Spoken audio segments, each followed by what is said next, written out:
All right.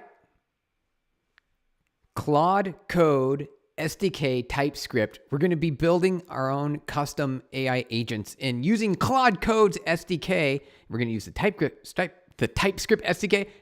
We're basically going to use JavaScript and Node.js. This is like a continuation from earlier this week. We were using Claude's sub-agents yesterday to build ourselves sort of a long-running multi-set of agents that did a bunch of tasks for us. Now, we could do that in different ways. They have multiple ways that you can design this. You can design this in multiple ways, including using Python. There's a Python option. I kind of wanted to do Python, but you know what? I figured, why not do Node? Let's do Node today, and we'll do TypeScript or JavaScript in this case. So what we're going to do is we're going to create a JavaScript file that uses the Claude Code SDK.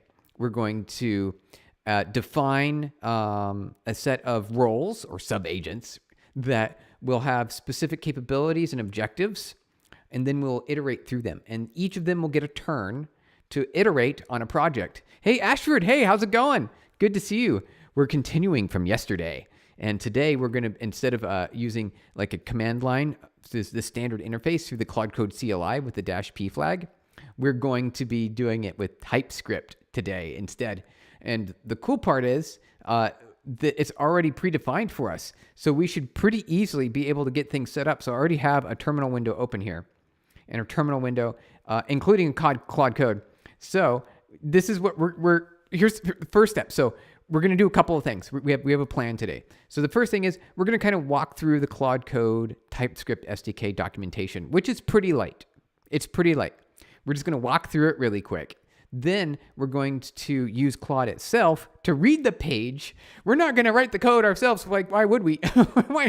We might as do all AI all in.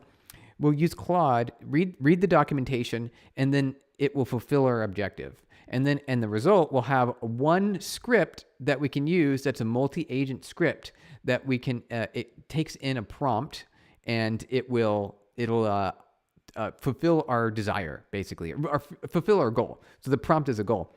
Great. I think I'm used to that. Excellent. Ashford, excellent. I'm excited. So we'll just get started here. Just make things really simple. This is the Claude Code SDK TypeScript version. They have Python, and they have the standard CLI. So what you can do with this, hey Pangy, hey, how's it going, Pangy? Good to see you. Hi, thank you. We're gonna build ourselves a custom multi-agent script, and this is educational. This will be educational. So this is for fun. We're going to be first, though. We're going to read the docs. We're going to read the documentation first. So build custom AI agents with the Claude Code TypeScript SDK. That's what we got. So we need Node version 18 or higher, and we need to install. So let's copy this really quick, so that way we can get this installed. I'm going to put this in our terminal window here. Make sure that we're good to go. And there we go. Install, and off to the races with that. And here we go. We don't need to view. Here we go. The primary interface for the TypeScript SDK is the query function. And you know what? I'm pretty sure there's no other interface. There might be others, but I did do a little bit of reading ahead, and basically you're importing one function, and it's this query function, and it's literally submitting a prompt to Claude, and that's all it is. So let's zoom out here a little bit so we can see a little bit more of this code on the screen. Here we go. So here's a basic implementation. So for a result of messages that we get back from a query, so we're running Claude Code's query. This is basically just Claude Code, right? And then we give it a prompt, and you don't really need to know, we don't need to deal with the rest of this. All the rest of the stuff is optional. So they really should have just given us a minimal example. Here, this is what a minimal example. Let's see if okay, so we have to, because this is a -G, right? Let me typing. Let me type. Oop, we got to type in. We got to sudo this, right? We got to sudo this. There we go. So I have a very big password. Let's see. There it goes. There we go. Yep. Okay. All right. Typing very big password. There it goes. Okay. So what we're going to do is we're going to open up a editor. Let's get our editor open up here. And then we're gonna copy and paste this, and we're gonna just run it just to see what it looks like. This is educational, right? So this is the first time that we're doing this. So let's try out this code right here. Let's try it out right now. We're gonna try out this code. So let's set paste and then paste in the code. There we go. And we'll save this as test.js. All right. So let's see if that, yep. All right. So we installed, package installed. Excellent. Okay. So we are on the way. We are on the way here. We don't need any of these options. I mean, there are options. We also don't need the abort controller, obviously, because it's passing in without a reference, any abort controller. So you don't need that either. Okay. So really, let's just delete this code here. And let's open up another terminal beside that. And then we can run node. Let me see, node version. Let's see what node version we're currently on. We have to be at a higher, okay, so we're on 22. So let's see here. Let's make sure that we say set no paste. Perfect. So now we could just say node and then our test. So this should just run this code that we see on the left here. It's a prompt that says analyze system performance. I don't know about that. I think we need a prompt that's going to give us a little bit of a better response or something a little bit more interesting. So we know that it came back. Let's just say, we're testing this out. So let's say, hello, how are you? Perfect. Okay, let's try it. Instant error. Hold on. What is this? Internal package. Is this module not found? Cannot find package. We just installed it. What do you mean? What do you mean we? Okay. How about we install it locally instead of -g? We won't use -g. Let's just try it to install it in the node modules directory. Here we go. Let's see if that works. And then we should be able to get that to import pretty easily because it's going to be local to our system. So it'll be local right there in our directory. While that's installing, let's see what else we got here. So we got a lot of options. We got a ton of configuration options. We need to know about these things. We don't care about the abort controller. I mean, it's good. So say if you wanted to do signal capturing and you can press, you press the, on your keyboard, you press Command C or Control C to cancel. You could capture that signal and then pass it to the abort controller and then it will stop. So you can program that in. You can also have other ways to stop it, other signals. Additional directories. Oh, interesting. Additional directories to include in the session. You can include more directories instead of just the current working directory. Interesting. Okay.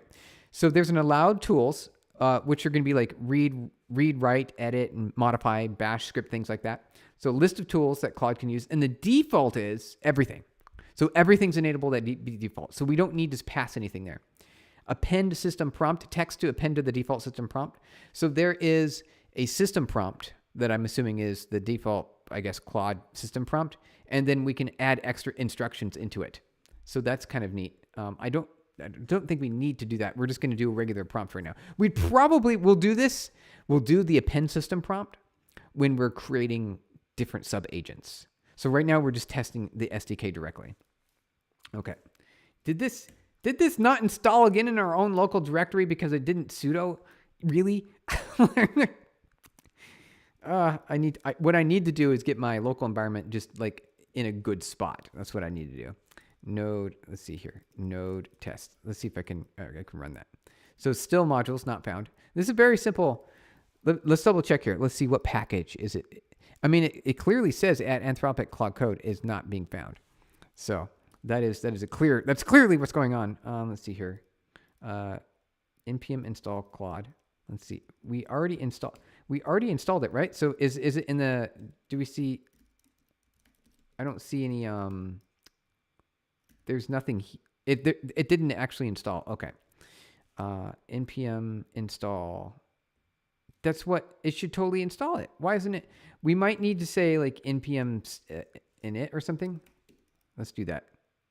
So that way we have our project initialized and then it will add it. Is that what we need to do? Yeah. Yep. Everything's, yes. Okay. Okay. Let's do it. Let's open up this and then we need to copy our package again, which is going to be this. Okay. And then we'll say dependencies.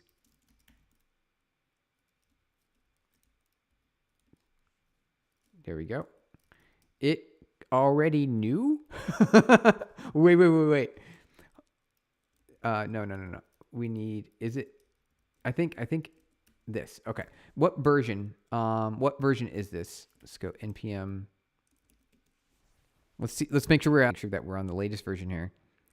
And we can grab that from the npm package. Here we go. So it is, see, we're already behind by 93 versions. So let's do that here. There we go. And I don't think we need TypeScript, but we'll have it there just for fun. So now I can say npm install, and it will install everything into my local present working directory. Excellent. I'm excited about this. Okay. This is the right one, right? Yeah, it is. Claude Code is agentic. Yep. Okay. Oh, wait. Oh, wait. Let's double check. Is this, wait, hold on. Does it automatically? Wait. Install from npm. Yes. Well, isn't this the CLI? Does it also include, I suppose it includes the SDK as well, right? Is that what it's saying? Let's see here. LS node modules. Well, the good news is it's there now, so we should be able to run it. Node test. Okay, perfect. Okay, we got something extra here. Let's see. Warning, module type, blah blah blah. Oh, it's not specified as common JS. That's easy. Here, we can fix that. No problem. Package. All right, here we go. We're fixing things. We're making it good. Okay. Now we won't see that error anymore. So what we should see here is a console log with some sort of response back from Claude saying that our script worked. Here we go.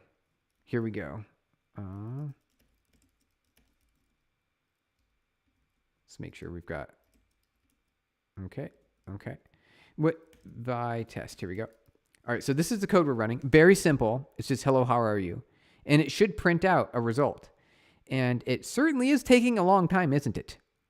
This is a little bit longer than I was hoping it would take. I was thinking it would be coming back pretty quick. Oh, there it goes. Okay. Thank goodness. It just took a little while for it to go. Hello, I'm doing well. Thank you. How can I help you with your code and test today? Perfect. Okay. So we just used the Claude Code TypeScript SDK. This is the very beginning. All we have to do is write this simple amount of code here that you see here on the screen. And you will essentially have given yourself the ability to create and orchestrate a multi-agent workflow, a very simple multi-agent workflow. But we can go further than that, because what we need to do is define several roles. We're going to have like a software engineer, an architect, maybe an SRE, or a someone who's testing, a UX agent, right? We want a product manager agent. And even cooler, didn't know you could do this, we can also have a customer role. So that way we can have the customer come in and try to use the product and then provide feedback. Plus, what we want to do is make the ultimate system that we were dreaming of yesterday. The ultimate system that we were dreaming of yesterday, you're asking, what is that? We want a system that's long running with multiple agents, and it keeps track of everything that it does, everything it's planning to do, and all of the things that it accomplished in files. But I want it to go a step further and send a message over PubNub to track that in a UI, so we have a pretty UI to see where everything's going. Because right now, you just saw that we ran the code, and it took a while for it to give us data, and I don't want to have to sit there and just watch my terminal window. So that's the goal. That's what we're going to do. So before we do that, before we get that going, I want to just double check to see if there's anything else that we need to be aware of here, and see if there's anything interesting. I see some fallback model. I think, okay, if it fails, here's a backup option. Thinking tokens. Okay, we don't need, everything default is undefined, so I guess it's unlimited, or I guess the maximum number. If we really wanted to limit it, then we can add an MCP server. That's cool. Path to Claude Code execution. Path to the Claude Code executable. executable that ships with. Interesting. I don't know what this. I don't understand. Jambuster, another project. Yeah, this is. I'm actually really excited. So we're gonna build it. That's the plan. And we're not gonna end the stream until we've accomplished the goal. And I think we can do it because we've got AI at our fingertips. All right. So we got permissions, resume, strict MPC config, enforce strict MC configuration validation. Okay. So we can add an MCP server. What I want is like a tool. I want to know if we can do tools, like more tools. Can use tool. Like I want disallowed tools. Okay. Allowed tools, custom tools via MCP. I want to be able to define a custom tool inside of JavaScript and have it the model to be able to call those tools. But I don't know if it's going to let me do it because it says I'm only seeing MCP. Oh, wait. Here we go. Hey, Lorax, it's good to see you. Lorax, hey, we're doing it. We're building multi-agent workflow using Claude Code's TypeScript SDK. It's kind of exciting. And this is the thing I was looking for just now. I want to be able to implement custom tools. It says using MCP. But it looks like we could. Oh, interesting. Okay. So if we want to, I got it. It's forcing me to build an MCP separate for tool use. I don't want to do that. Let's see if I can, if there's a different way to do it. Allowed tools. It does not seem so. Okay. It appears that we have to define an MCP in order to use custom tools, which is okay. It's fine. That's fine for now because we can always do that later. They give you pretty good instructions on how to do that. Like, so here's what they recommend you can build. Before we get started with our build, I'm just kind of curious about a couple of things. So here's some examples, agent integration examples. So here, check this out. This is kind of neat. What they're doing is showing an example of replacing a human's role, not completely, but just part of their job. Just taking a little bit. They're just taking a little bit away from a human job. Check this out. An SRE, a site reliability engineer. That's what SRE stands for, site reliability engineer. An incident response agent. So an SRE will sort of do a lot of things. They monitor, they establish tooling, they provide infrastructure. There's just a lot that goes on there. This is just a small part of that. So this is a role that's going to be watching. In this case, it looks like monitoring tools. Then probably things like graphs and dashboards and things like that. Oh, see, like Datadog, they have read-only permissions. So some SREs have the ability to like execute commands to, maybe this needs to happen over here. Maybe need to do an upgrade over there. There's a lot of things an SRE does, but this is just, for example, what else do they have? An automated security review. Okay, so this is a common task when you commit code to a repository and you open a PR, a pull request, you will have multiple tasks for reviewing that code. And one of those things is security review. So it's kind of neat. There's an audit. Interesting. Get PR diff. Interesting. So it's executing. Neat. Oh, cool. So it's got it. Get PR. So it's getting all the changes. So it gets the diff of the PR. That is kind of cool. We're kind of seeing what's possible here, aren't we? So there's a lot of possibilities here. And then it passes that information, the PR diff, and it says, you are a security engineer. Review this PR for vulnerabilities, insecure patterns, and compliance issues. That's pretty satisfying. I like that. Okay, so that was another one. A multi-turn legal assistant. Interesting. So now we're going outside of the engineering world and into the legal world where your code is documents, really big, long, complicated documents. Start legal review session. So this is pretty sweet. So start a legal review session. Max turn is 1. You could add more, I suppose. And then they have multiple steps. Oh, cool. Okay, I see what they're doing here. So here's how you orchestrate the agent. Do you see what they're doing here? Do you see how it's working? They're orchestrating the agent here. So there's a legal review function, and inside of it is an orchestrated flow. So they have multiple steps: review the contract, check for compliance, and generate a summary. And those are three distinct steps. And they pass each of those steps into the query. See the step right here? The prompt is going to be the step. So they're going to see each of those. And so they put that into a for loop, and then they just print out the result.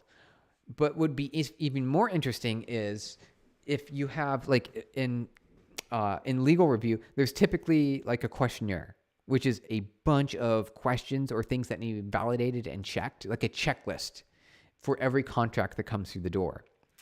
What you can do is, here's how you start a business or a legal business. You have the AI and import the PDF.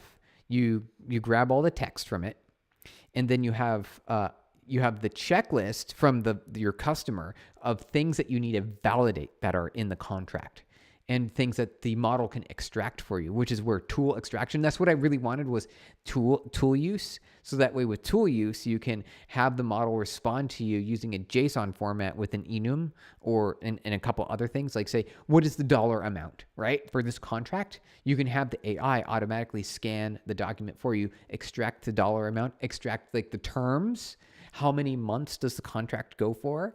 And now you can extract all these details using multiple steps and multiple phases. Isn't that cool?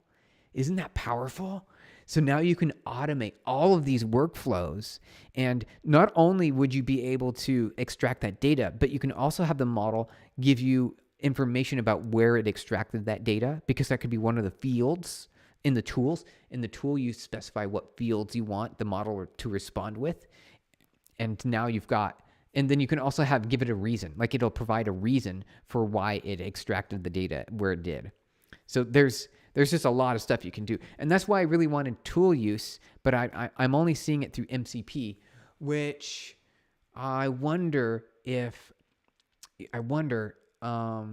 might, it's just so much nicer if we could have tool use directly within the SDK. And so maybe we do. So we'll have to look at that. We'll have to look to see if there's an opportunity for that. But it only mentioned in MCP. So I think we have all the information we want. There's all the details here. Though I am kind of curious. Here, let's just check. Let's just go check really quick. Here it is. Let's double look. Let's look at this really quick. I want to read the code. I'm going to go over here. TypeScript SDK folder, potentially. Do you think? Where do they hold the SDKs at? Scripts, maybe? Probably not in scripts. They probably don't have it here. Nope. Not in that directory. Here we go. Examples, not examples. VS Code get. No, see, this isn't where. That's very interesting. So how do we, where's the SDK code? Like, where is the TypeScript SDK code? How about we look for abort controller, because we know that is like a keyword. Okay, see what other kind of keywords we have here. How do we get it? Prompt terms, abort controller, system prompt, allowed tools. I don't think I'm going to find what I want here. I don't think we're going to find it. I'm pretty sure we're not going to find it. Oh, well, nope, that's just in the changelog.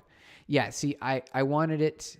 I want more. I'm trying to dive deeper. I'm trying to extract all the possibilities that are available to us through this TypeScript SDK. And I suppose we just have to be stuck with MCP for now, which is no big deal. Okay. So let's do it. We're on to phase 2 now. In phase 2, we're going to take this information that we just learned on how to use the TypeScript SDK for Claude Code.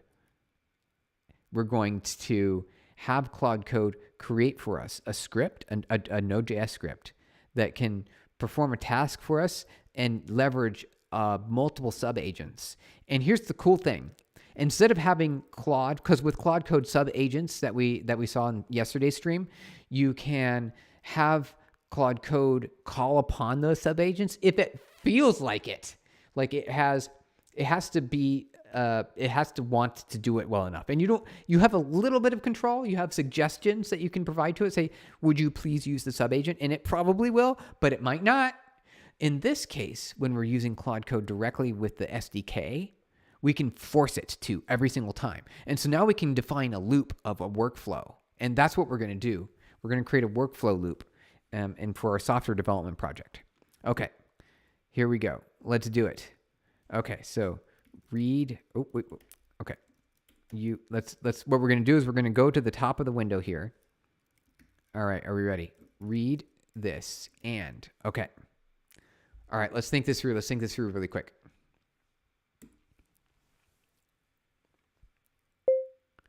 Write a new JavaScript file that can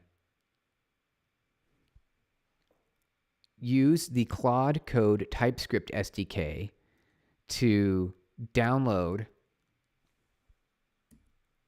second. Hey, Milan John. Hey, how's it going? Hey, yo, hello, bro. We're doing the thing that we promised we were going to do yesterday, and we're not going to end stream until it's done. Until it's done this time. We're creating a multi-agent workflow, but instead of just using Claude Code sub-agents, we're going to use the SDK, the TypeScript SDK, and this gives us more control over that workflow. So we're going to ask it to create a program for us that does this. So we don't even have to write it for it. Isn't this cool? We're going to use the system, the automatic system, the AI system, to create a subset dedicated system that uses AI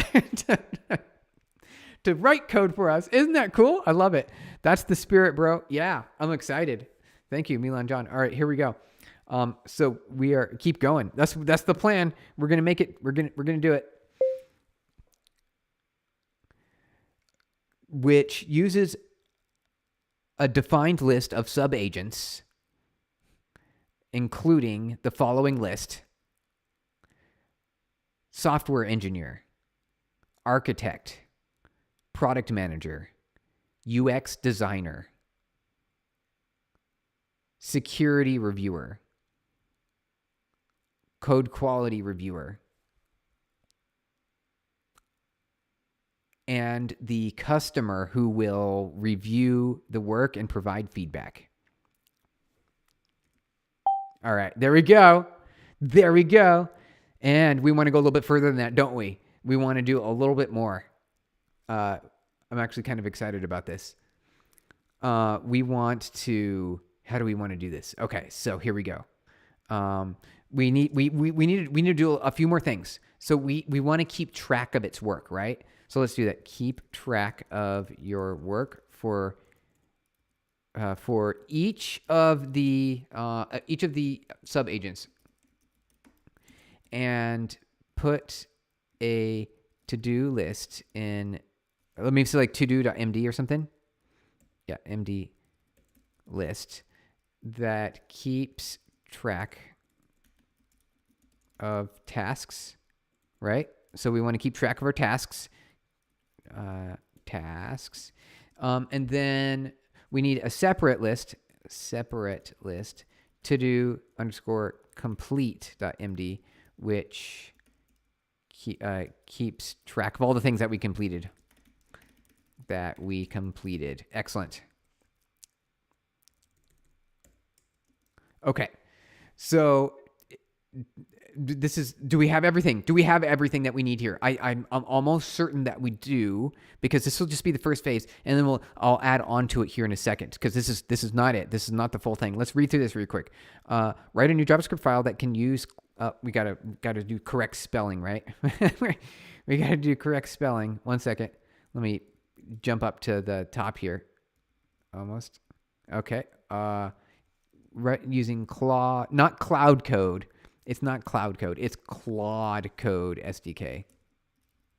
TypeScript SDK, which uses a defined list of sub-agents. Use Git for the steps. Oh, thank you. Yes, that's it. Oh, thank you. Okay, yes. Abwesend.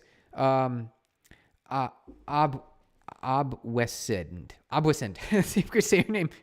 Abwesend. Use Git for the steps. You are exactly right. We definitely need to do that. Thank you. That was an important thing that we needed to do here. Good job. Thank you. And use git commit to save each edit. So I need to make sure that we have a Git status. We have a directory here, Git init. Okay. So now we've got a Git. We've got a Git ready. Thank you so much. That was a really good call. Excellent. Oh, thank you, Milan John.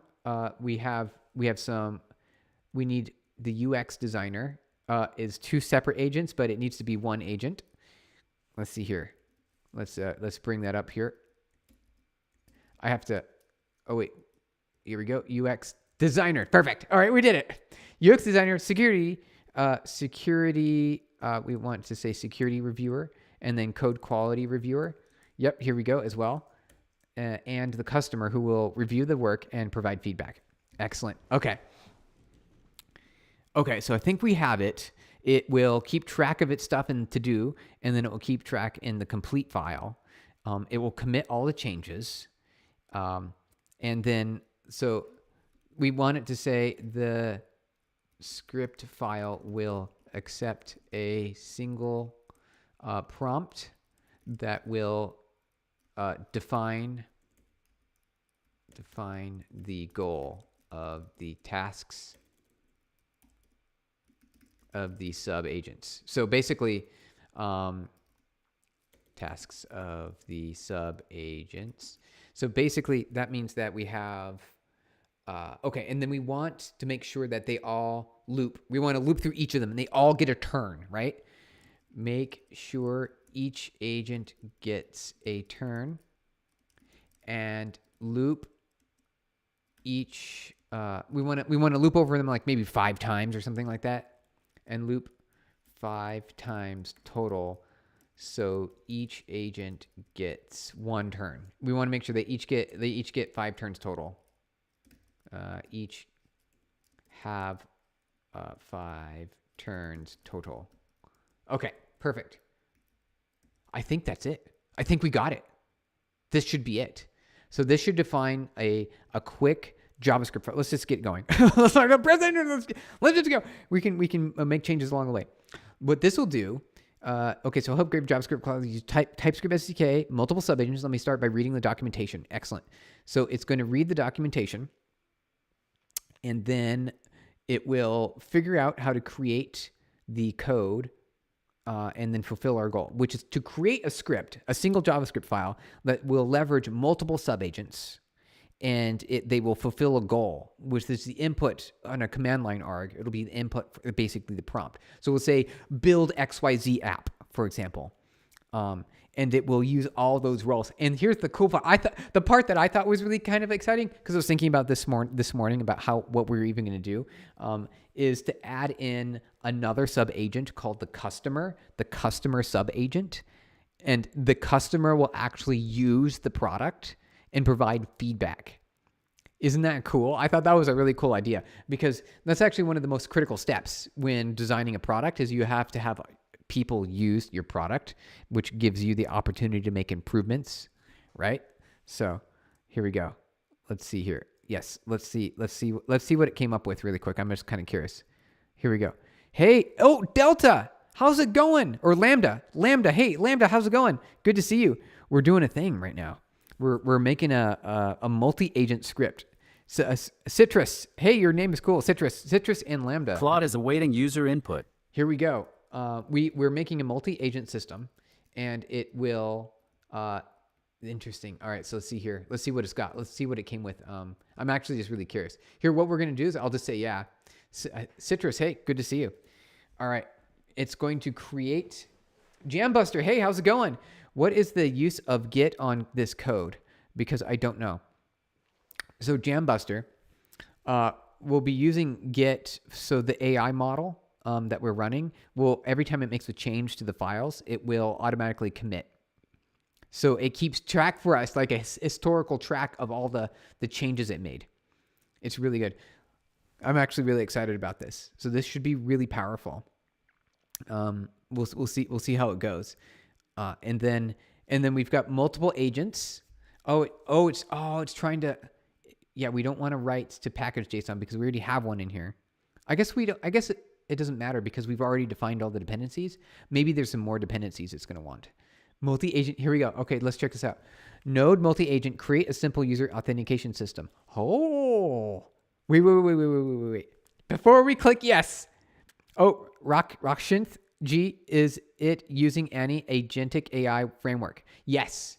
Yes, it is. So we are using... Claude is awaiting user input. I mean, it's a lightweight version of this. It's not using like a full-fledged, workflow framework, but we are using TypeScript SDK in this case. So I kind of like this better because check this out. It's so much easier to use. You only need to know one thing. You only need one thing. Look, here we go. So you see here in the right here on this section of the screen up here, that's it. That's like the main thing. You don't need to know anything else. All you have to do is issue a prompt, right? So right here, this line that you see here on the screen, this is like the critical part. It's all you're using. It's just the query function, right? And so it's super easy. That's all I want. And then what I can do is I can orchestrate all these flows, have the models call some tools if needed, and I can do all that within code. And then guess what? I don't have to click on a UI or manage any of the other code. I just have Claude write everything for me, which is what we just did. So let's open it up. Okay, so instead, let's see here. We've got multi-agent system to juice complete. Citrus, do you code algorithmic trading bots too? I did once. I did before. I did arbitrage. And I'll show you even. I'll give you the code. It's actually really cool. It looks for routes. It looks for coding routes. It will find, like it goes, because you have a stable currency like a USD, and then you've got like a Bitcoin, and then you've got a market that changes Bitcoin to Ether, for example. So that's a whole nother market. And then you can go to Ether, and then Ether back to USD again. So now you've created a multi-hop route. And if you follow that route, and you can go both directions, right? So you can go one direction or another, and you'll end up with like making a penny on a trade.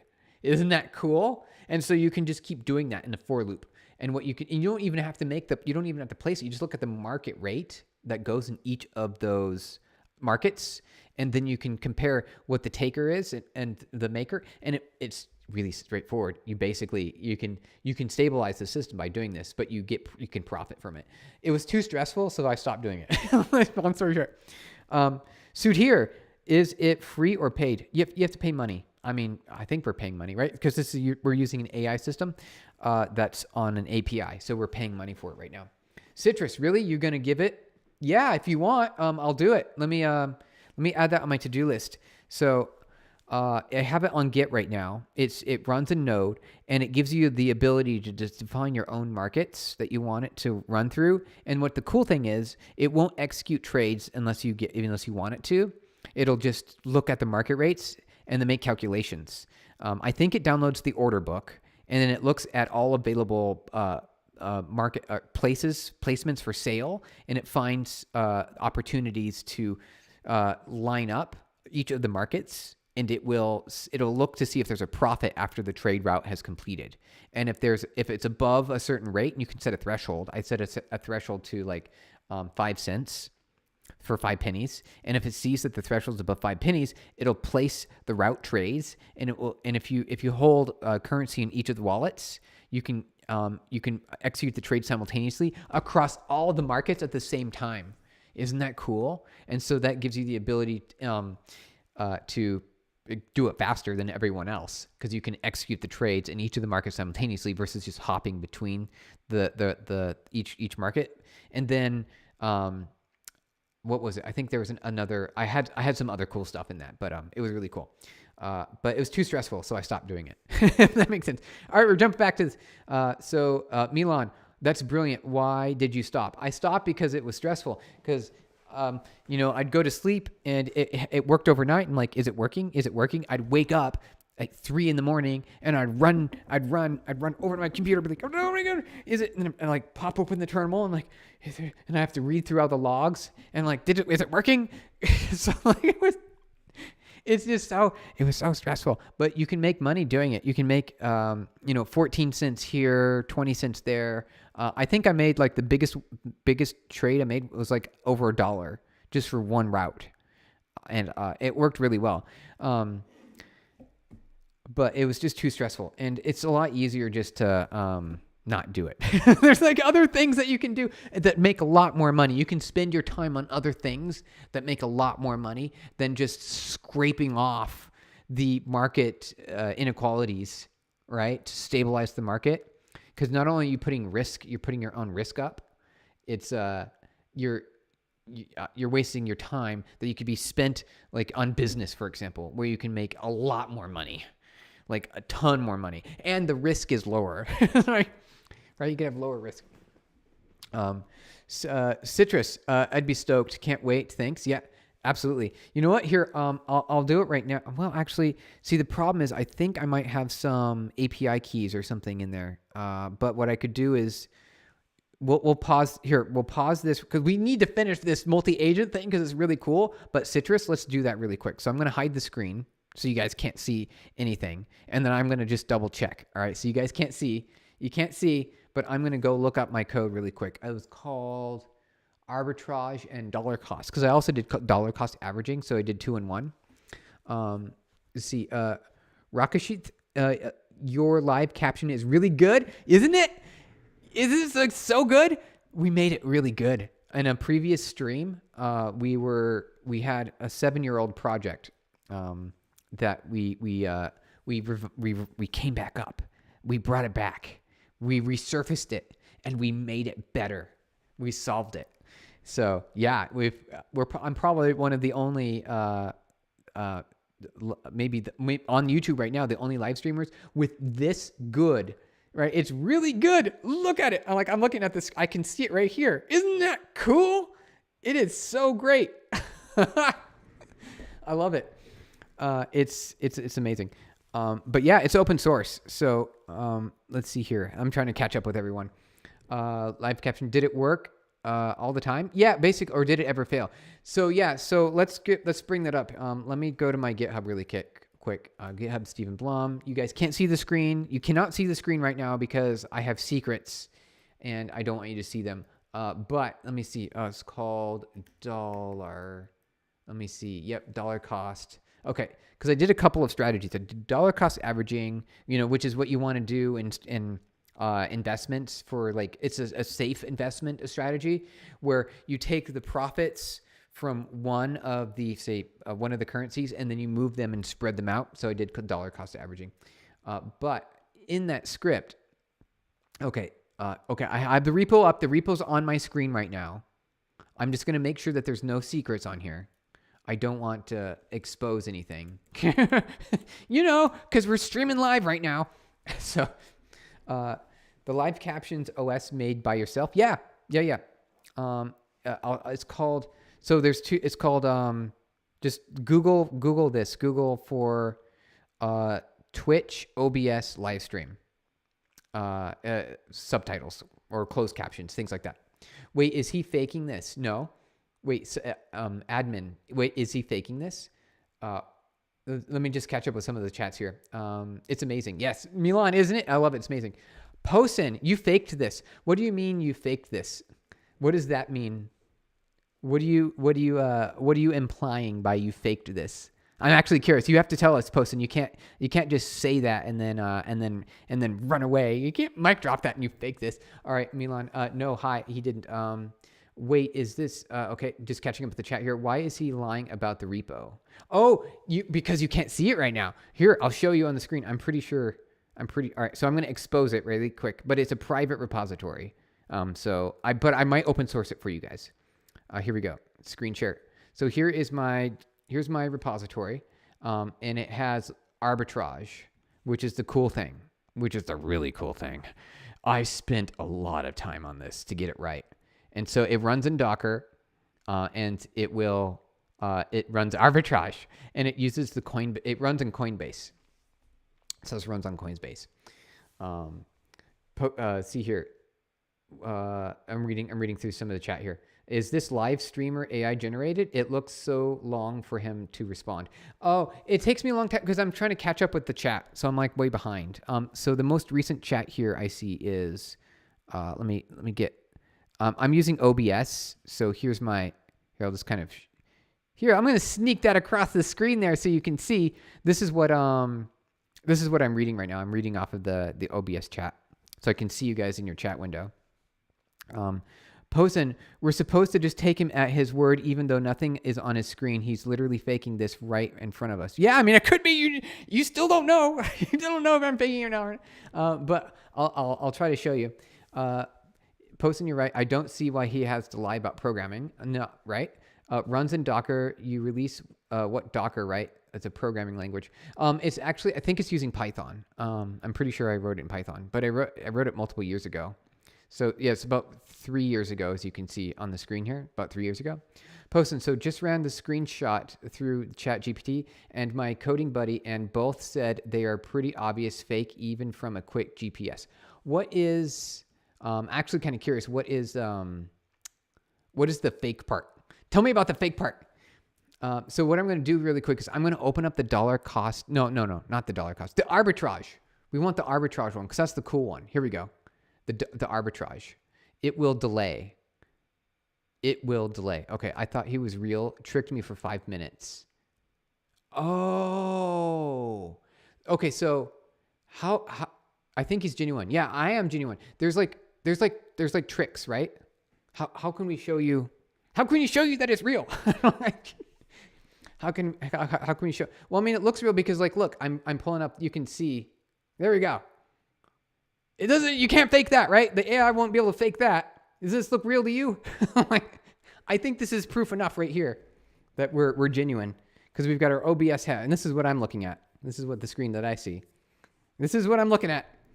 Okay, so but you were talking about, bro, the chat will take time to reach him. Yeah, it takes time to reach me. So I'm also a little bit behind on the chat. Jambuster says, what about using the multi-frame sub-agents? The AI agents in separate storage and connect all those parts in one, like LLM architecture. It takes some time or a month, but it will be fun. Yeah, Jambuster, that's the plan. That's like the ultimate goal. We're starting small. We got to take like little mini steps. We're going to little mini steps. So we want to create a little mini sub-agent program that can have the agents work with each other, and then we learn how it works, and then we can build it bigger. Jambuster, that'll be the plan. It's got weird artifacts. All right. Oh, I see what you're talking about. Yeah, so like AI, when it's rendered and built, like the images are generated, you can see artifacts. Like you'd be like, that's fake. That's fake right there. Look, it's fake. It looks fake. Actually, wait, you guys are right. This is fake. I think he's AI. It could be. You wouldn't know, I suppose, because it could be so good these days, right? It could be so good. I'm going to hide the screen really quick so that way I'm going to look at the arbitrage. And then what we have a goal today. We have a plan. We actually have a plan. I'm just going to double check that there's nothing crazy going on here. Okay. I'm just looking through it. Okay. I think we're good. I'll open source this to you guys if you want it, but I tell you, you don't want this because it's the kind of stress that you don't want. Okay. It looks good to me. I don't see any secrets in here. Let me double check to see that there's, I don't want to expose like an API key or anything. Let me see if there's a key here. API. Okay. Let's see. Let me see. Yep. Just reading through it real quick. Okay. Yep. Okay. One second. Just looking. I'll tell you what. I'll show you what I'm looking at. Okay. Let me read the chat really quick. Yeah. I don't key what he's about, but it's uncanny. We are in uncanny valley. Actually, if you guys tell me some way to like make a proof, if you have like a known way to be proof, I'll do it for you. Interesting idea. They'll have AI explain AI. Yeah. Yeah. The AI keeps changing his face over time. Look at his hair now and looks like a wig. It's like, yeah, I've got it's hair. I've got hair stuff in. So yeah. And the hair looks different every day. I try to make it the same. Really, though, I think this is real. While I can't believe I subbed to this. Excellent, Milan. Yeah, I'm actually kind of. This is entertaining for me because it seems like it's going to be very difficult going forward to prove anything, right? Because AI is so good now. You can fabricate reality. So it's going to be so hard to prove anything. And here's chat. You have to help me with this chat. Chat, you have to help me with this right now. Tell me, just type in chat right now. How can we prove this is real? How do we prove this is real? You got to tell me. This is something we can do. I find it funny he's using ChatGPT AI to fake a video live stream about Claude competing AI. He's stuck in an AI loop. Oh no. Oh, wait. Let me bring back the screen. Okay. Here, I'll zoom in a little bit. Let's walk through this. But we're not ending stream until we fix or we do our original thing. But here's the arbitrage script. So it takes a look at different markets. Like, for example, ADA to Bitcoin, Bitcoin to USD, and then ADA to USD. See, look, this is one trade route. See how there's 3 trades here? The AI has 4 fingers. Wait, hold on. 1, 2, 3, 4, 5. Almost. You almost had me there. You give it some greatest projects. No, you're director. He's okay. Jambuster, what? You gave it some greatest projects. No, you're director. Okay. So this is how it works. It's really simple. No. Don't message it. There is another Milan John, another account with my name. Wait, really? Is there? Let me scroll back up. It looks like there is. Whoa, there are 2 because the icons are different colors. Look at that. So like you can see on the screens here. Here's Milan John M, which is kind of a pale navy, like seafoam green. And then you've got this M up here with another Milan John, and it's a more of a teal dark green. The streamer's AI impersonating John now. We're going to get to the point where the singularity occurs, and which is supposed to be in 2028. 2028. That's the year. See it on the screen. 2028. Right there. You guys, that's the year the singularity happens. At which point, you will not be able to tell as anything is real anymore because the AI will outpace humanity. That's the year. Yes, that's what I'm talking about. Notice how wide and far and separate the AI's eyes are. Hey, come on. That's not nice.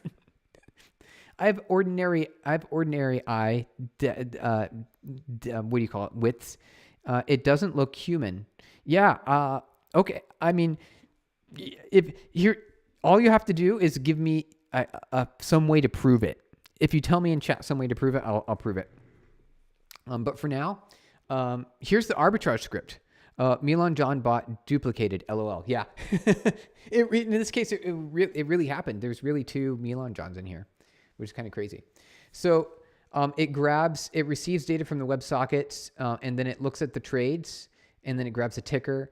And basically that's all it does. And so there's just a lot of code in here that just does math to check for profitable trade routes. That's it. So if you're interested later on, I can open source this and give it to you. And all you have to do is plug in your Coinbase API key and into, I think it's an environmental variable, and then you're good to go. AI calling its own face human. LO, you're using generated content. No offense, but that you have feelings, but just look at the teeth. What do you mean look at the teeth? We're at the point now. I think we should know enough that I think we're good. I think we're good on that front. I think if the teeth, some teeth, there you go. Right? I think we're good. I think we've come up. So there's the arbitrage script. Maybe I'll share it later. But that's basically it. It's really simple. It's actually pretty straightforward. All right, so let's jump back to our original goal. Jambuster, yeah. What we want to do here is we're going to create an AI agent, multi-agent script that can run through a bunch of agents, and we actually already did it. So before we end stream, because this is the goal for the stream today, we want to be able to make sure that this works, because this is like the next step. We're going to create a multi-agent script. All right, here we go. Let's make sure. All right, so I just opened it up. I'm just kind of curious. Let's see what it did here. So it's created multiple agents. Admin, pat your head with your hand and rub your belly with another hand. You're human, and then try to convince me. Are we doing it? Are we doing it? Is that convincing? Are you convinced? This is not. I am jumping around here. I'm just trying to write some code, and you guys tell me that I'm like AI, and I can't. But admin, thank you. You did the thing that I asked, which was really fantastic. I requested for me to prove that I'm not AI, and you gave me some tasks, and I did them, right? At this point, though, what was bro doing, Jambuster? Yeah, I know. I was trying to follow instructions. A human can't do that. Oh no. Wait, did I just disprove my own human capability? It's like humans are not able to do those sorts of things. My name Quibber. My name is Quibber. I'm an autistic man from England. I know more about AI than you seem to do. I'm also reporting the channel for you using AI and pretending to be human. Oh, that is scary. Yeah. Like, actually, you know what? It's okay now, I think. YouTube is actually okay with that. So, but I'm actually kind of curious to see what will happen. But also, yeah. Cyrus Toros. AI. Yeah. Well, I mean, we're doing it. We're making things happen here. We're trying. We're doing our best. We'll make it work. Okay. So let's get back to the task. All right. We're getting back to the task. We actually, before we end stream today, we want to make sure that Milan, just continue your project, man. Just keep going. Okay. We're going to do it. We're continuing. Here we go. All right. Agents. So it followed our instructions. So we wanted it to create a multi-agent. So it created an array of agents. So we've got a software engineer. We've got an architect. We've got a product manager. Let's keep going here. Let's see what else we got. We get a UX designer, a security reviewer, code quality reviewer, a customer. Now the customer one I'm really excited for. I'll be making a video on my own YouTube channel tomorrow exposing you. Okay. Actually, that's more exposure for the channel, right? Doesn't that mean that you're helping me win? Actually, I probably shouldn't have said that. From like a selfish perspective, I want you to do that, Quibber, because it makes it's better for me. It makes it better because you're bringing attention to the channel, and so I'd actually like it if you did that. But now that I've told you that I like you to do that, you might not do it because, or I might just be tricking you, right? How do you know? Like I'm trying to convince you not to do that for some reason. It's up to you now. All right, here we go. And we got the customer. That will be a win-win. Yeah, it will, won't it? Milan, it's totally a win. Jambuster, bro, try to concentrate on your project. I'm sorry, the chat is really entertaining. Okay, so multi-agent system, to-do file, complete file, current task, completed tasks, git repo. Is git repo. What is this? Is git repo. Okay. Oh, sweet. Look, it did it. You guys, look, it did it right here. Isn't that amazing? Okay, so, we didn't even need to run git init. It does it for us. This AI is just so satisfying, isn't it? Oh, I'm just so happy. Quibber, I will make sure to tell my subscribers to report you because of my autism. I can't lie. This is a warning for using AI in this type of way. Excellent. Yeah, that's scary. And it is, I suppose you could say, concerning, right? Because we're all trying to do our best here, and there's no secrets or anything like that. We're all trying to do our best. I'm just reading through the code here really quick that was just generated. Load task. Okay, so we've got exit sync. Okay, exit sync, completed tasks, looking good. Parse tasks. All right, lines. Okay, so this will open up one of the MD files, and then it's going to be able to push a task to it. Okay, cool. And I want to make sure that every AI, look at the AI subtitles. Yes, this is AI right here. AI. Right there. That's artificial intelligence. 100%. You got me. This part is AI. And it's really good AI too, right? We made a stream about this yesterday. Bro, keep going with the project. 83% score on AI checking tool. Okay, so it's at this point. All right, complete tasks, save tasks. Perfect. Okay, so what I want to make sure is that the tasks are being saved every time and it commits to Git. So it looks like it does everything I want it to do. Let's have Claude run the command and try it out. Are we ready? Here we go. We're going to do it. We're going to run the multi-agent system. Are you guys ready? Before we do that, though, I want to tail the files.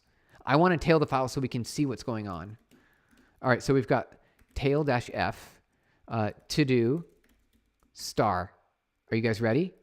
So we're going to tail the files. Here, as you can see, so now we're going to run the command. We're going to have Claude run the code for us. We're not even running it ourselves. We're going to have the AI run it, and we're going to tail this file, and we're going to see how things go. Here we go. We're going to press enter. Are you guys ready? We're going to press enter, and it's going to run, and then I'm going to read chat. Okay, now we're going to read chat.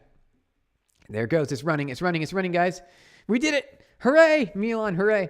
All right, Cyrus, is anyone here a girl looking for GF? Okay, great. Not Owen. Hey, not Owen. Okay, so he admits it's an AI and pointed to himself. Yeah, because this part is, the text on the screen is AI, but also the text up there, that's also AI, but the video part isn't. Like here, we can, watch, I can show you. Like, well, I don't know how to, I don't know. Here, we'll do a thing. We'll like zoom in here. We'll zoom into the background. Here, this is what we'll do. While the AI is doing its own tasks, we'll play around so you can see. So we'll zoom into the background. So see, I don't see here. So we're zooming in. Can you tell? Actually, it's hard for me to see where we're zooming into. The carpet. We're zooming into the carpet. That's the background right there. You can see. So the Claude code is still working. It's doing some things. It looks like it found a problem and it's making some changes. It's making some changes here. All right, so zooming back out here. There we go. All right. As you can see, the video part isn't AI, but everything else is. Everything else is AI. All right. Let's see here. I'm reading. Okay.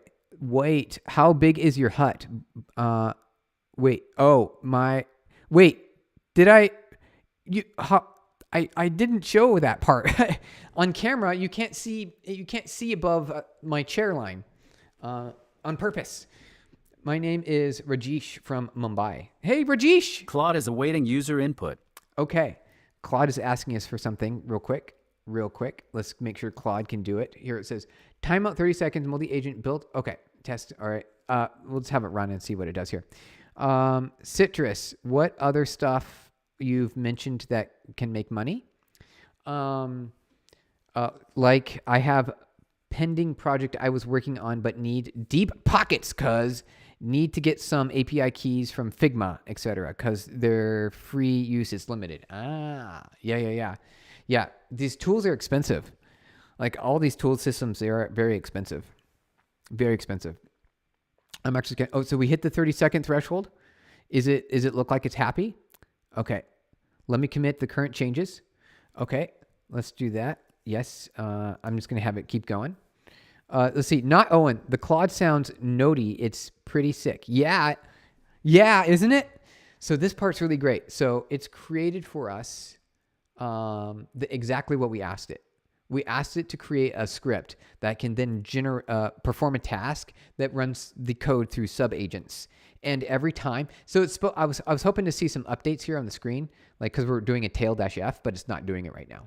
It's not tail-fing. I'm not seeing any changes. Maybe it needs to be a capital F. Let's see. Let's try again. So sometimes, see, capital F. Here we go. All right. Yeah, there's still nothing in there. There's still nothing in there. Okay. Here we go. Here we go, guys. It's happening. It's real. It's actually working. Okay, let's double check here. I'm going to click on some buttons off screen. Clicking on some buttons off screen here really quick. Okay. Here we go. What is it doing? I'm actually kind of curious. So get status, get log. Did it make any changes yet?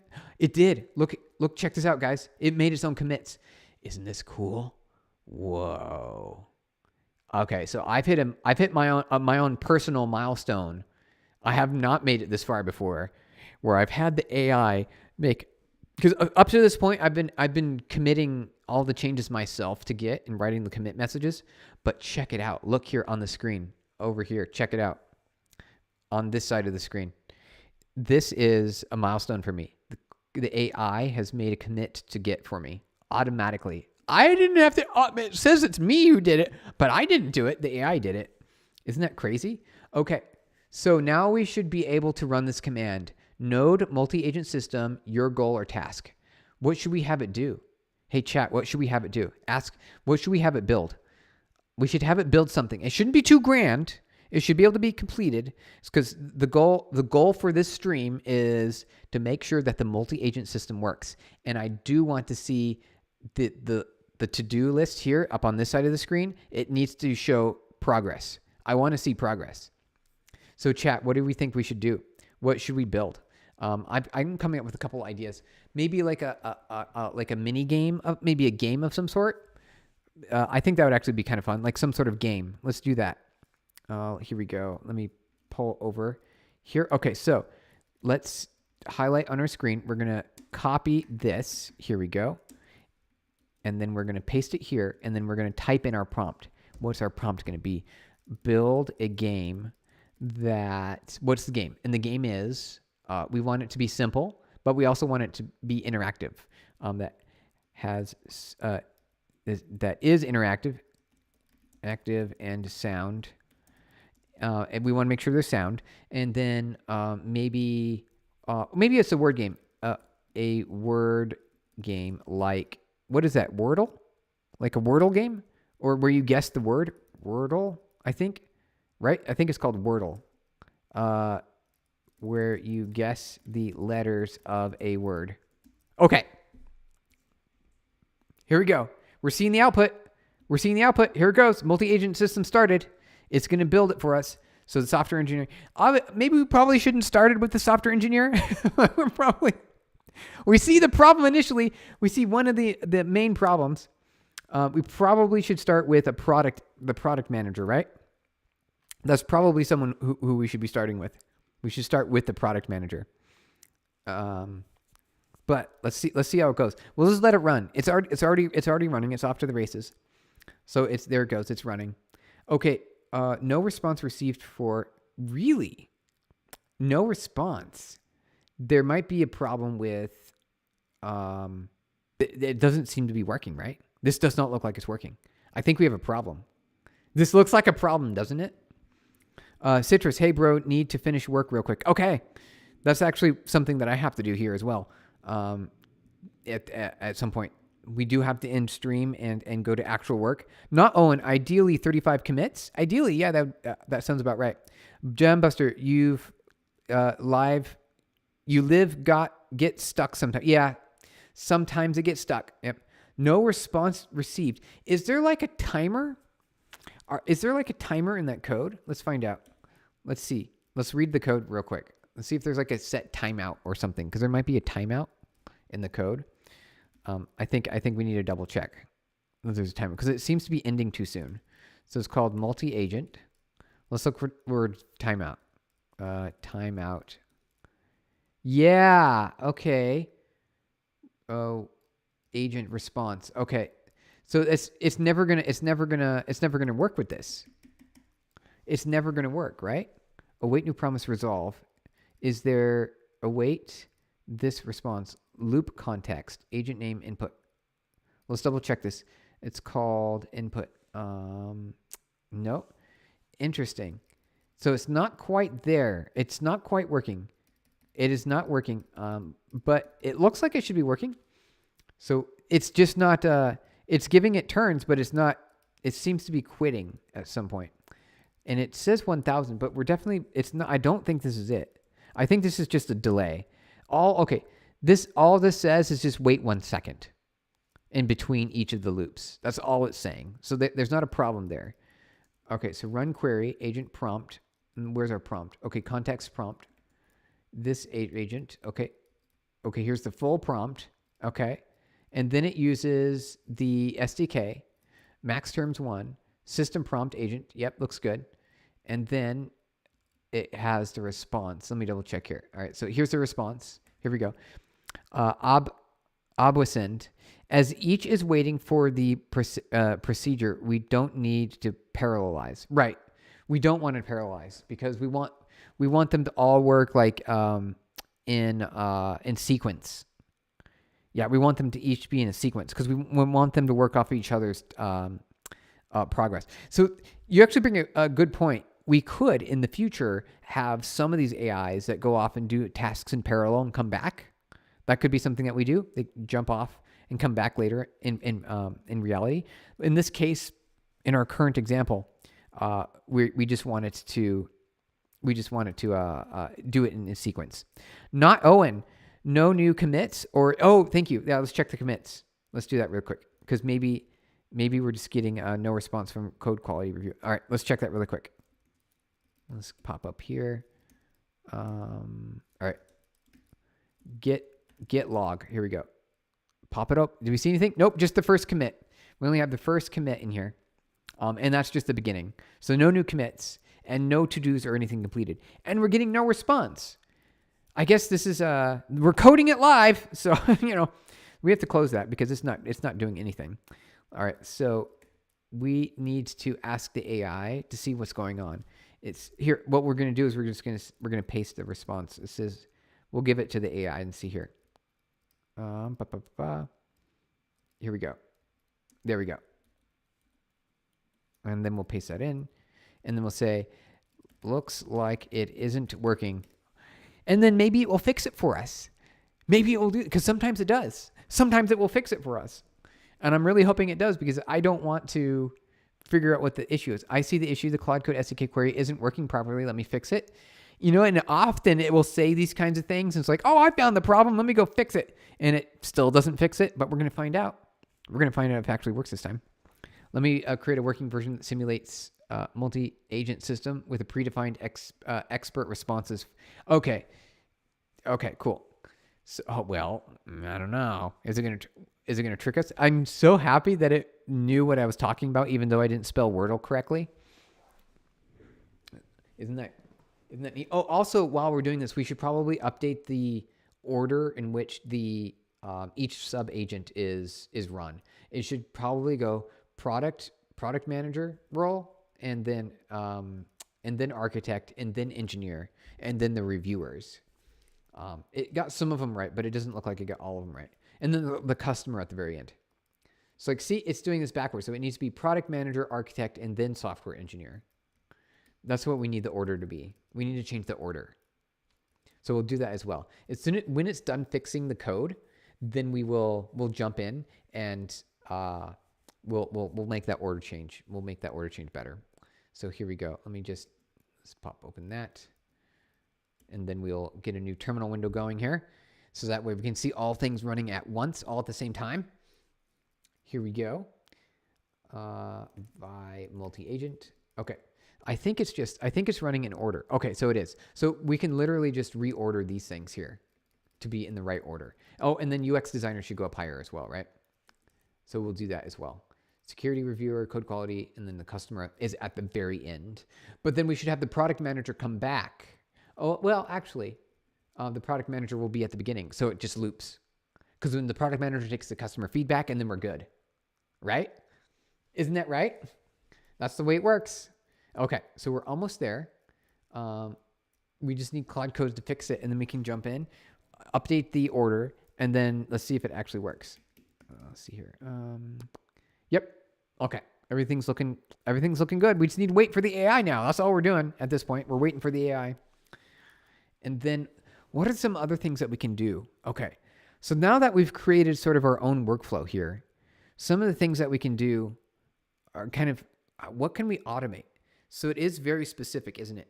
I can see why so here's the deal. All these AI models are very good. They're powerful, and they're able to be capable of doing amazing things. But the challenge is we need to learn how to better use them. And so that's kind of what we're doing right now. We're using the Claude Code TypeScript SDK, and we're creating multi-agent system that will improve how we leverage the models. Isn't that a word game builder? Okay. Let's see what's doing. Let's take a look and see what it's doing here. Is it? Yep. Okay. So it is running. Oh, wait. Oh, what is going on here? I think this is weird. No, this is not what we want. I don't think this is correct. Multi-agent game build. Oh, this is the test. Okay, so it wrote a test for us. Okay, I see what's going on. Okay. Complete task, save tasks. Excellent. Okay, I see. And then it runs through each of the tasks. And then it runs the loop on the agent. Okay. So it's trying to simulate, it's simulating for us the experience. That makes a lot of sense. Excellent. All right. So just to let everyone know that we do have to end stream in a bit.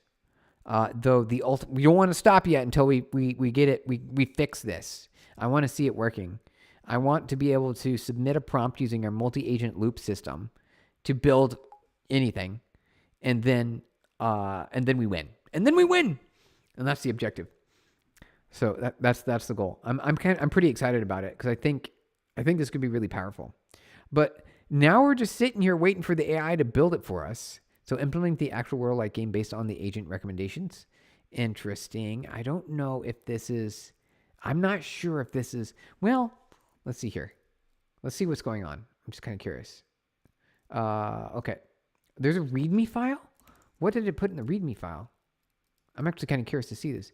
JavaScript application, 7 specialized agents, tasks, tracking, Git integration, 5-round system, Node.js, Claude Code SDK. Dependencies are already installed. Or let's see here. Set wrap. So we can read everything. If needed, npm install. Run the multi-agent system with a specific goal. Okay. This is what we want. This is exactly what we want. Give us some examples. Create a user system authentication system. Design a mobile app for task management. Optimize the performance of our web application. Nice. This is it. This is what we were looking for. I kind of like it. I'm actually kind of happy. Okay, so it says it's ready. Is it actually ready, though? Let's see. Okay.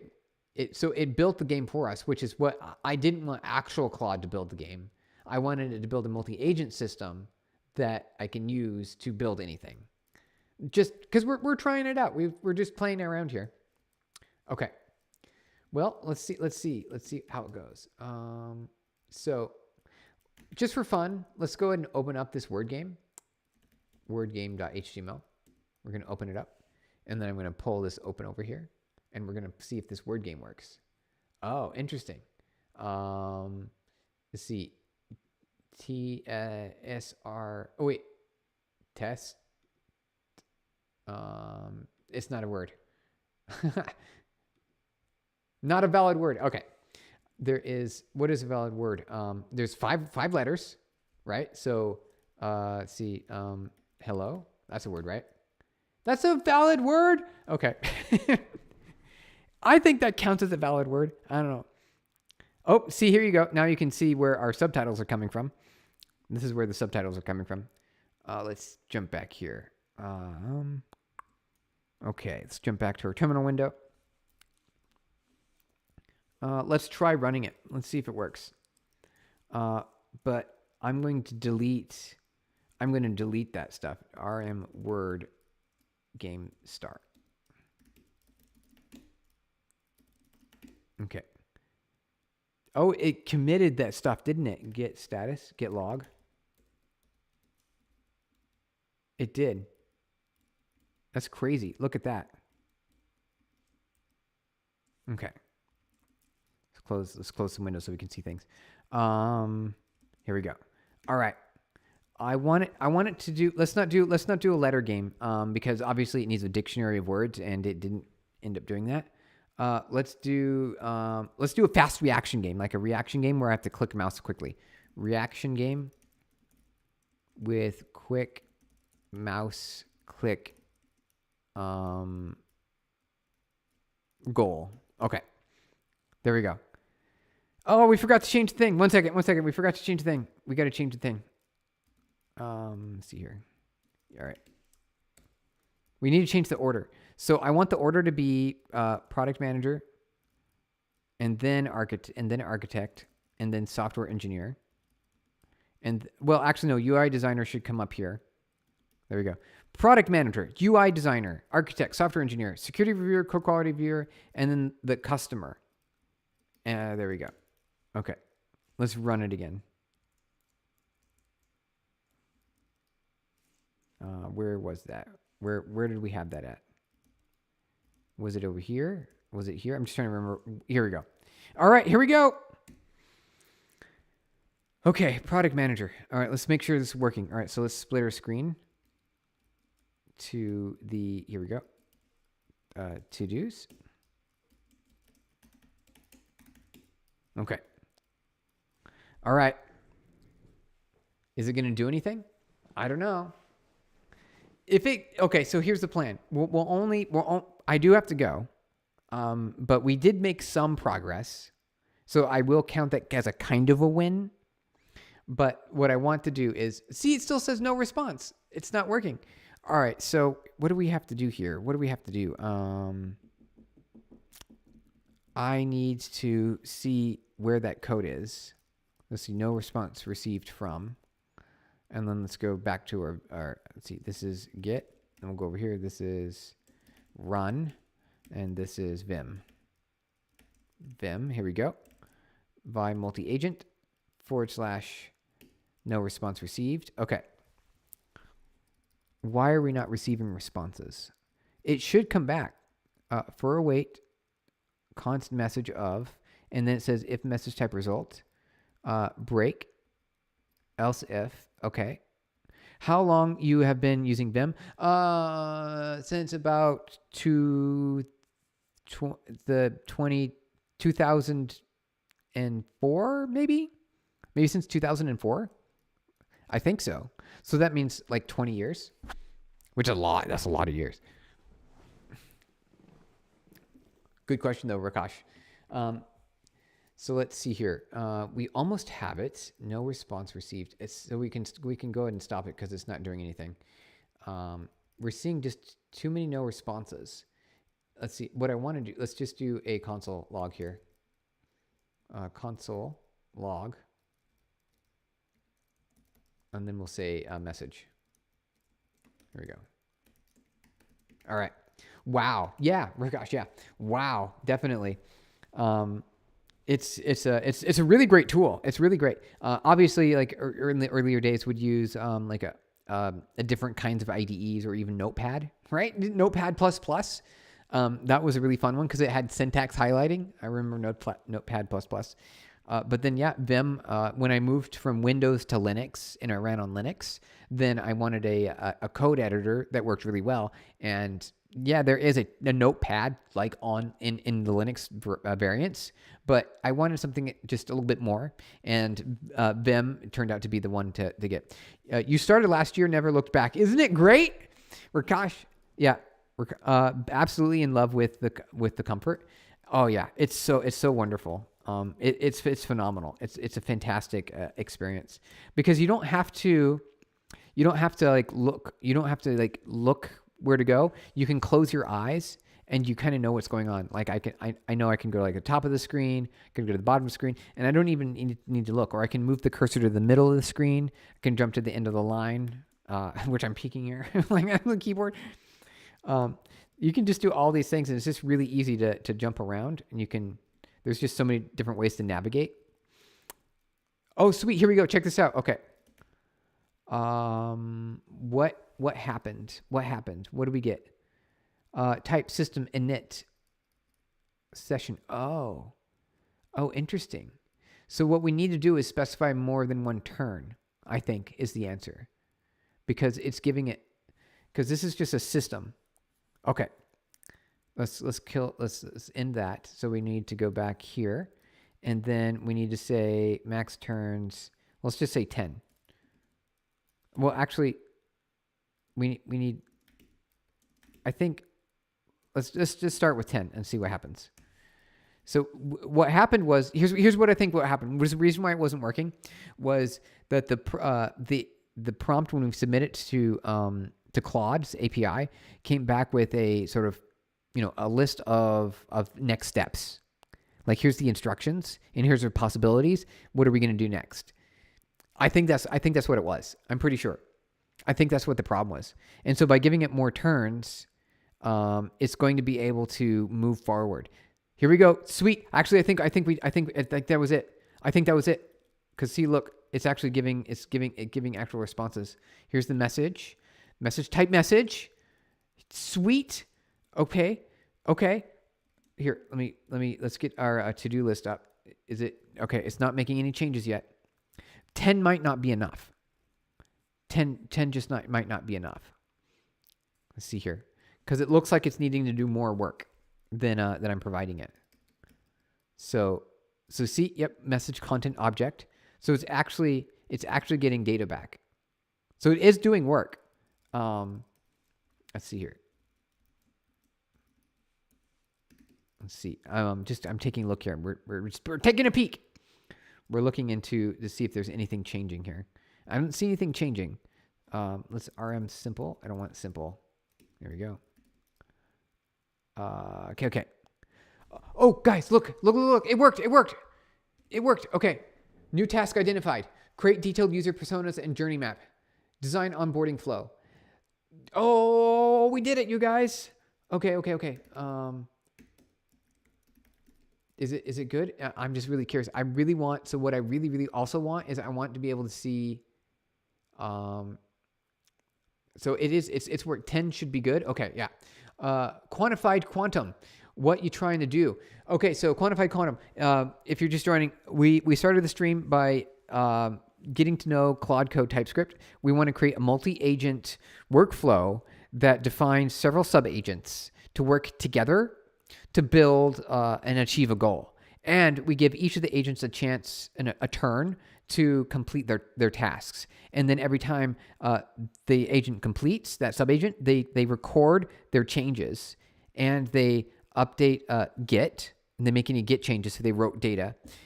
Loop until the customer is happy. Yeah, basically. Yep. Not Owen. Yeah, you got it.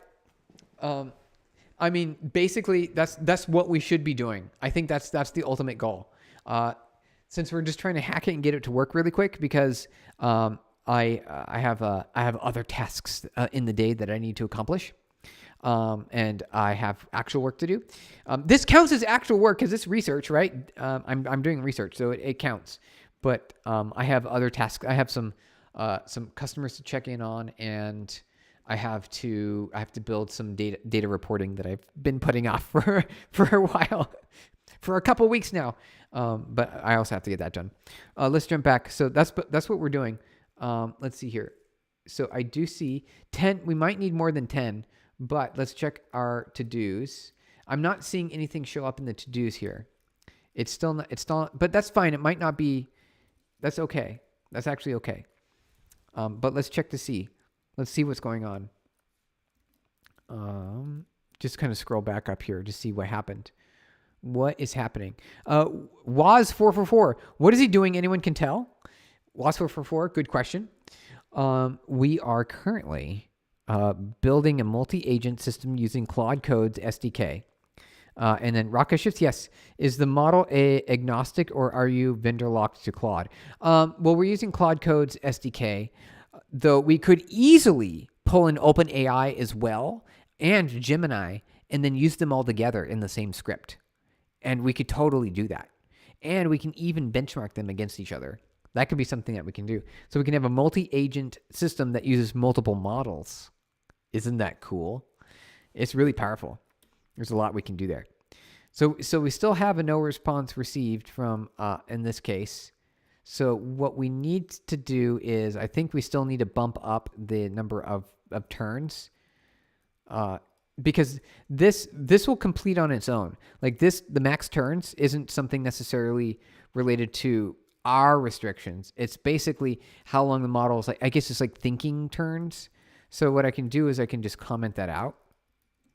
And then, oh, that's cool. Yeah, WAS 44 or 444.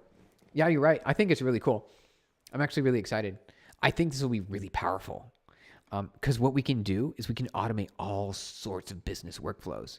Here's how you do it.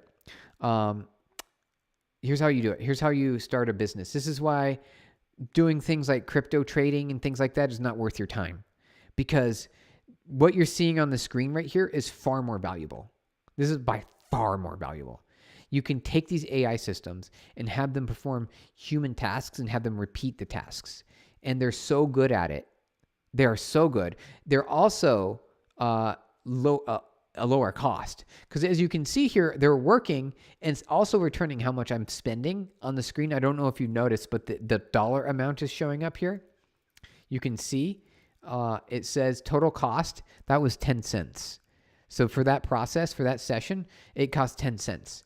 That's so much cheaper than hiring like a human for the job, right? That's just a lot cheaper. Will you make a website? Yeah. So what we did was we're having it make a game for us, just as for fun. So we've defined several agents here. I'll show you on the screen. You can see. So here's our agents. So we've got multiple agents. We've got a product manager agent. We've got a UX designer. Then we've got the architect, who is a system architect that defines like the overall architecture of the project. Then we've got the software engineer who implements the project. And then we've got security code quality reviewer. And check it out. This is the one I think I thought of this morning and I thought was really cool. We also add a customer sub-agent who uses the app and provides feedback, which loops back up all the way to the top for the product manager. Isn't that cool? I thought that was cool. I thought that was a pretty neat idea to add in that role. But we'll see how it goes. It seems to be working. It seems to be working really well. So, no security. Yep, that's actually fine that we get no response from the security reviewer because they don't have a lot to do. I mean, that was just a stand-in, really, right? It was just a stand-in. Turbulence. Wait, you're replacing humans with this? Yeah, that's the idea. Like, because there's a lot of tasks that are tedious, that are repetitive, that we can have the AI do for us, and it will do a really good job. It'll do it tirelessly, and we can totally define how we want it, the specs, and it can do it in a repeating fashion. So that's what we're doing. Holy, that's a solid workflow. I think so too, Quantified Quantum. Absolutely. Wait, Rakatash, she said GLM 4.5, though, really good and is like a tenth of the price. It is. Yeah, it's way cheaper. It's a great deal. Turbulence. I'm going to be the John Henry of AI and code so hard I beat and then die. Yep. You could totally do that. That's how you can do it. That's how you win. That is how you win. You can absolutely do that. Nope, without any challenges. You can do it. Tyrell Sean, how does it work? So we have a script here that's using the Claude Code SDK to create sub-agents. We've defined our sub-agents up here, and we've got a very straightforward workflow, like a super straightforward workflow here. This workflow just loops through, and it gives everyone a turn, every of the sub-agents, and then all the agents before it, if they have any feedback in the flow, they'll pass it on to the next agent, if necessary. So this is our list of agents, and then it'll just loop through this for up to 5 times, and then it's supposed to create for us. But I saw some execs in here, so it'll commit tasks for us as well once the tasks are there. But it's very interesting. I haven't seen any save tasks execute yet. So that is one thing that's missing, which we probably don't have time to fix today. I'll probably have to come back and do it later. But you can see here on the screen, see up there, it says new task identified. And it's starting off, it completed a task, it completed a loop, current active task 0. So there are a few challenges with this workflow, but if we fix it and we get it to work, then it'll be amazing. So okay, perform first, prioritize accessibility. Okay, new task, create user feedback system. So we're almost there. It's really cool, right? Tyrell Sean, I think so. I'm really excited for this. Wads 44, can I suggest something mixing AI can do better? Work with IG like Gemini or ChatGPT or AI that there is. Yeah, there's a whole bunch of different options.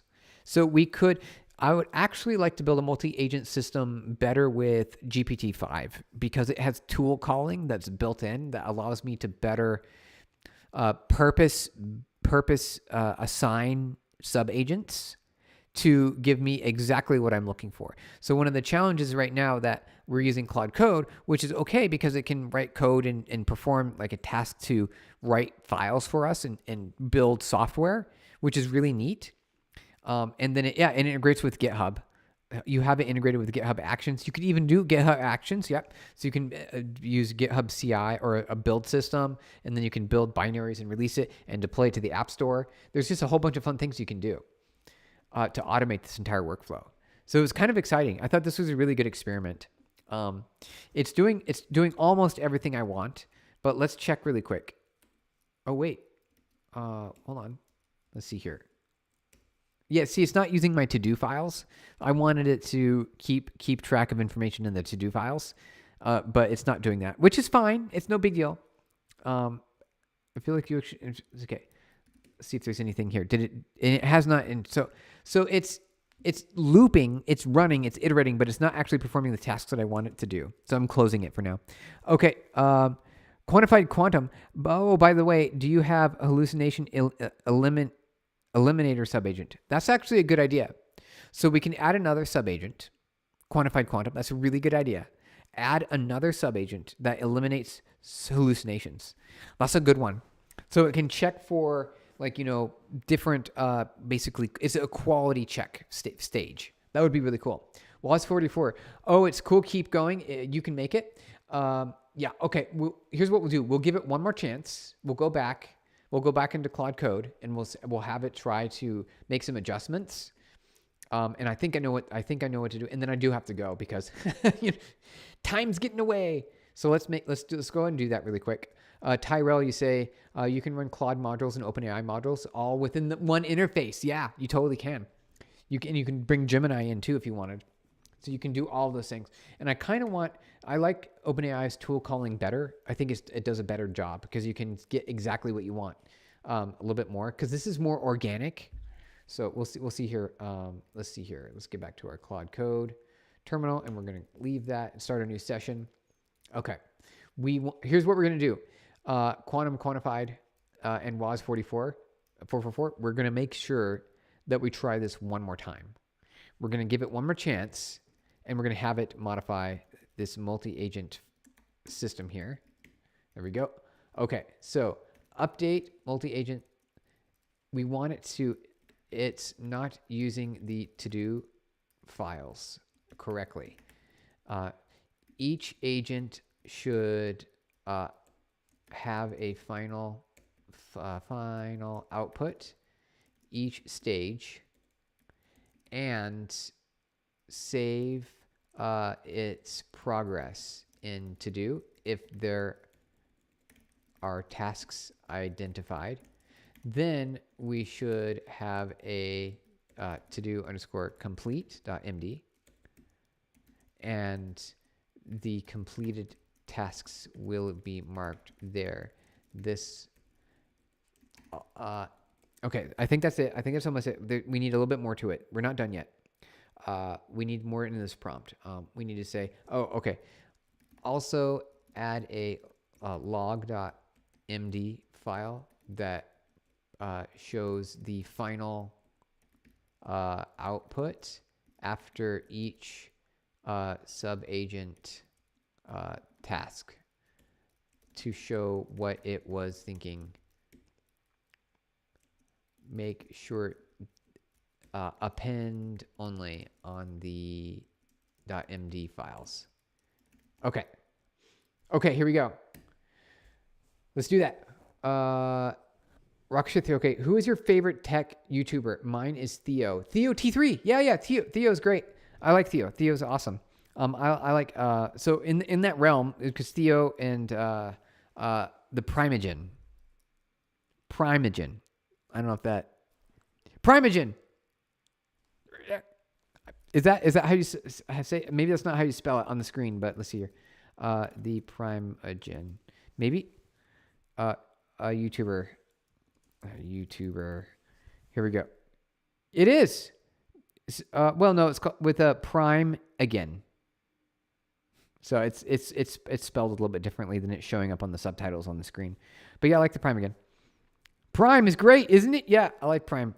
Claude is awaiting user input. Prime's inspiring. I like Prime. It's got a lot of hell yeah, bouncing yoga. Ball. Yeah, it's bouncy. Yeah, he sits on instead of a chair, like he uses a yoga ball. And he's a fellow Vim user. He uses Vim too. Yeah, he likes NeoVim. I just use regular Vim. Have you tried split keyboard? Oh, right, like the Kinetic or what is it called? Yes, I haven't tried. This is the keyboard I use. It's just a regular Mac keyboard. But it would be nice because I'm sitting here and my hands are kind of like this, and it feels like a split keyboard could actually be beneficial in this setting. But I'm used to it. I'm just used to this regular keyboard.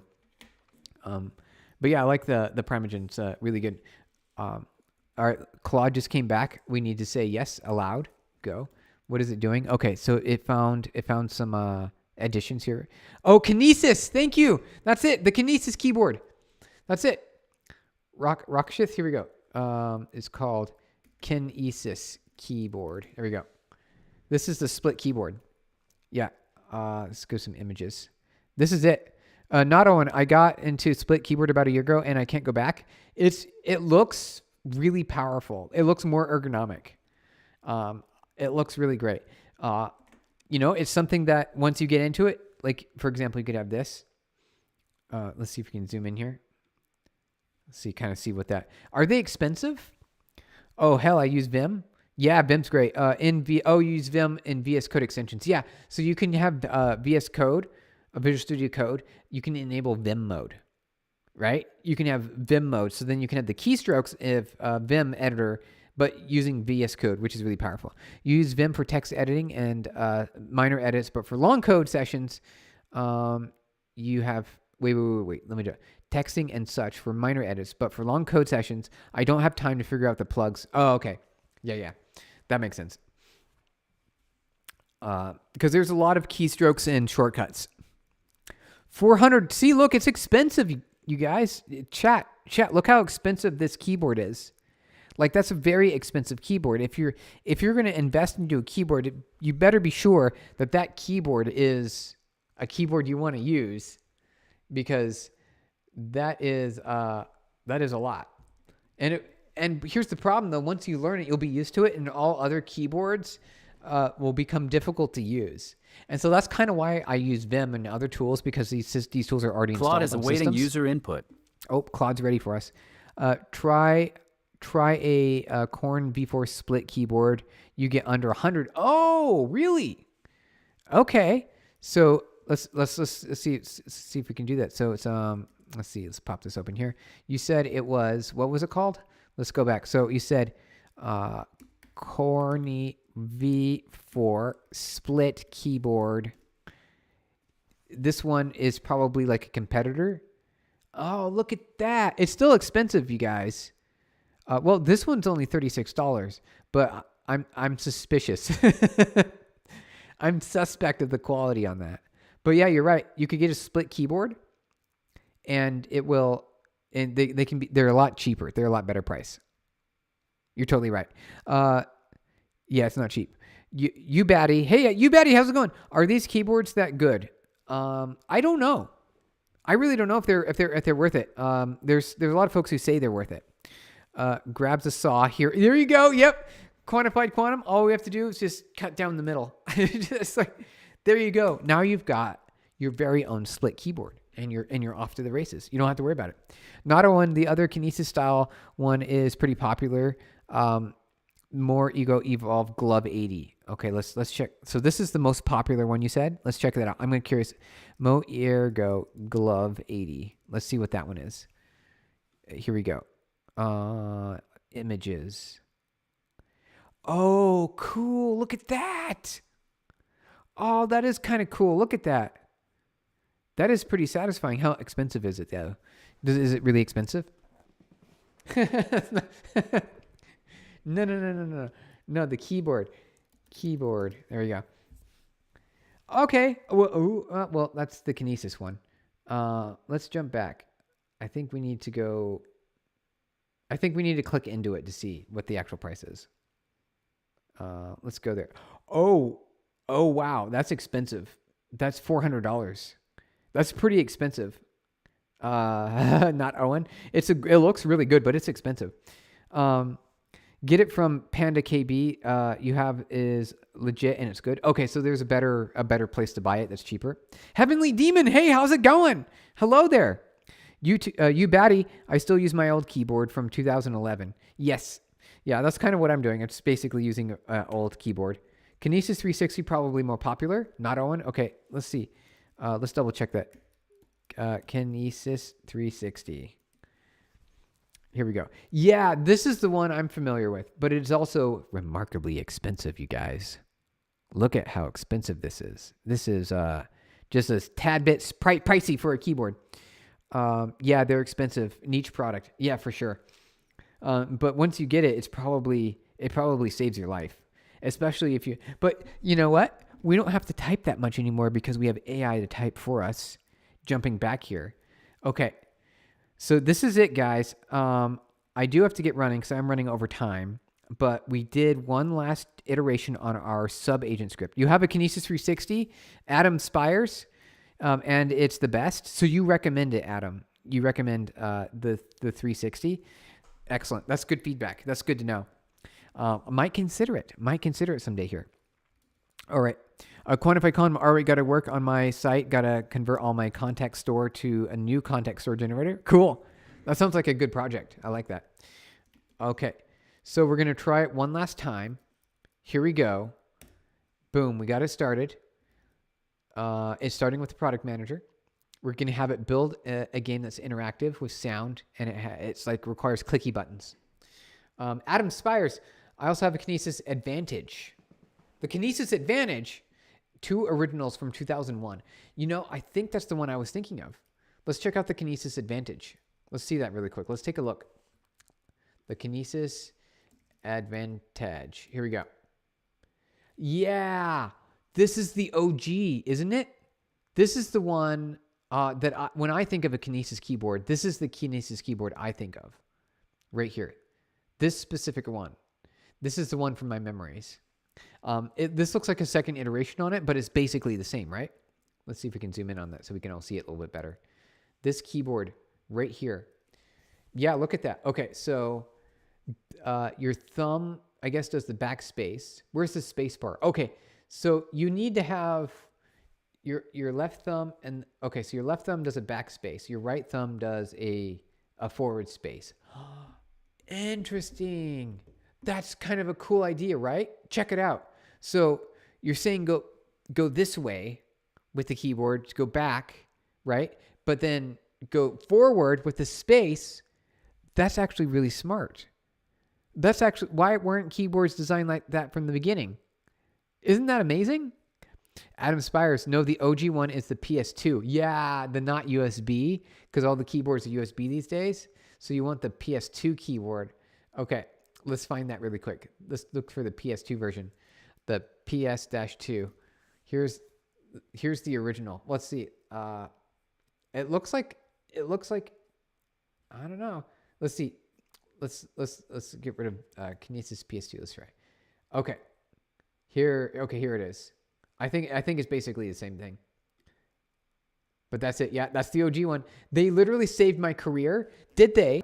Why did the Kinesis keyboard save your career?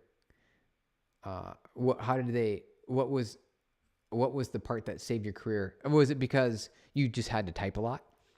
Yeah, exactly. The thumb pads are the best. Yeah, they look really cool. I think that's the coolest part about this is because you're going in the direction on the screen based on where you're pressing your keys, which is really interesting, I think. I think that's a really smart idea.